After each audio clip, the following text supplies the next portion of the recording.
Bom, a ideia agora é a gente falar sobre uma tentativa de revolução que aconteceu aqui no Brasil em 1935, né? Uma tentativa de revolução que vai acontecer aqui, conhecida como a Intentona Comunista de 1935. Nós vamos falar sobre isso, né? E nós vamos também falar sobre como o Estado getulista vai usar esse fracasso dessa tentativa de revolução aqui da Intentona Comunista para dar um golpe de Estado, que é o golpe do Estado Novo. Ok? Bom, entendendo aqui sobre a própria Intentona Comunista de 1935, qual foi a causa? A causa é a própria proposta revolucionária e a cassação da Aliança Nacional Libertadora pelo Getúlio Vargas, né? O que vai levar à tentativa de uma revolução liderada aí por Luiz Carlos Prestes, Agildo Barata, Gregório Bezerra, entre outros, né? Então a ideia era tomar o Estado e fazer uma revolução de caráter comunista, principalmente, seguindo principalmente os preceitos, né, das propostas da Aliança Nacional Libertadora, né, são propostas totalmente sociais, propostas de confisco da propriedade privada, de um Estado forte, de não pagamento da dívida externa e não reconhecimento dessa dívida externa, reforma agrária, como já foi dito, nacionalização, né, das instituições financeiras e das empresas estrangeiras imperialistas, portanto uma tentativa de revolução socialista comunista, ok? Nós vamos ter o fracasso, né? Ou seja, uma repressão muito grande, né, por parte do Estado, a Polícia Especial e as Forças Armadas, né, conseguem aí abafar o movimento, ok? Que vai acabar fracassando e os líderes vão ser presos, né, destacando aqui o caso do Luiz Carlos Prestes, vai ficar preso aí por alguns anos, né, e vai passar por momentos terríveis na cadeia, diga-se de passagem também, assunto para depois. Em 1937, né, esse é um ano que a gente tem que destacar, houve a divulgação do Plano Cohen. Do que se trata esse Plano Cohen, né? Seria, na verdade, um plano que buscava um golpe comunista em 1937 que instauraria uma ditadura militar e repressora no Brasil.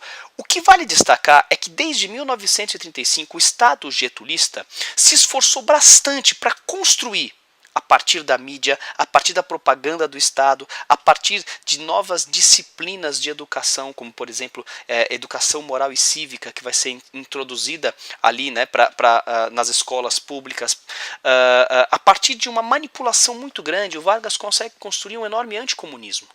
A ideia é de que o comunismo, a ideologia comunista, é demonizada.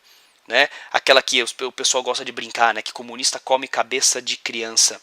É a construção da negatividade da ideologia comunista. Né? E a verdade é que o comunismo, ideologicamente falando, nunca foi debatido de fato nas escolas públicas naquele momento, pela mídia. Né? O comunismo era uma ideia negativa e não uma ideologia a ser analisada naquele momento. E quando foi divulgado o Plano Cohen, de que os comunistas iriam instaurar uma ditadura militar repressora no Brasil, há um certo clima de medo. E o Estado usa esse medo para dar um golpe. Ou seja, Getúlio Vargas organiza um golpe de Estado, né, a partir dessa tentativa, né, dos comunistas tomarem o poder, que é o golpe do Estado Novo. Né?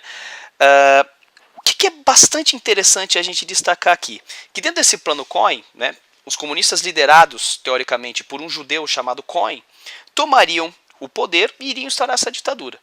Em 1955, houve a comprovação pelo Supremo Tribunal Militar, aqui do Brasil, de que esse Plano Cohen, na verdade, era uma farsa. Isso que é muito interessante colocar. Né? O Plano Cohen nunca existiu. Né? Foi uma artimanha do Estado Novo para organizar um golpe. Né? O Getúlio Vargas sempre teve uma gigantesca vocação pelo poder. Né? Havia já a ideia de novas eleições. Em 1938 nós íamos ter eleições. Né? E o que o Vargas faz? Usa esse medo que foi construído do comunismo a partir, né, principalmente aí do fracasso da intentona comunista, usa o medo que se constrói, esse anticomunismo, para justificar esse golpe de Estado, que na verdade nunca houve essa tentativa de golpe do plano. Esse Plano Cohen era uma farsa, uma invenção. Okay? E houve então o golpe do Estado Novo. Então Getúlio Vargas, o que ele vai fazer? Vai cancelar as eleições de 1938, né? Ele vai fechar o Congresso Nacional, centralizar todo o poder em suas mãos, vai outorgar, ou seja, impor uma nova Constituição em 1937. Dom Pedro I, em 1824, já tinha feito isso, e o Vargas faz agora em 37, outorga uma nova Constituição, cujo apelido é Polaca. Momento posterior nós vamos falar melhor sobre isso. Vai nomear interventores para os governos dos estados, caçar todos os partidos e estabelecer uma rígida censura à imprensa e aos meios de comunicação. Ou seja, o que a gente tem aqui?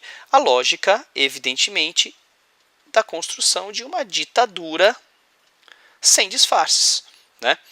Interessante destacar que muitas das atitudes do golpe do Estado Novo, né, que aconteceu aqui em novembro de 1937, são semelhantes àquelas do governo provisório de 1930, depois da Revolução de 30.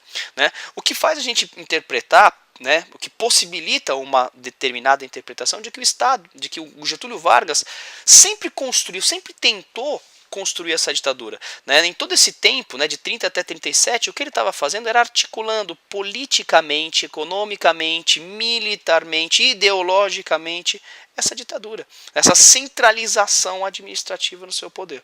Okay? Interessante destacar que em 1937 para 38, né, ocorre uma tentativa de golpe por parte agora dos integralistas, que até aquele momento apoiavam Vargas.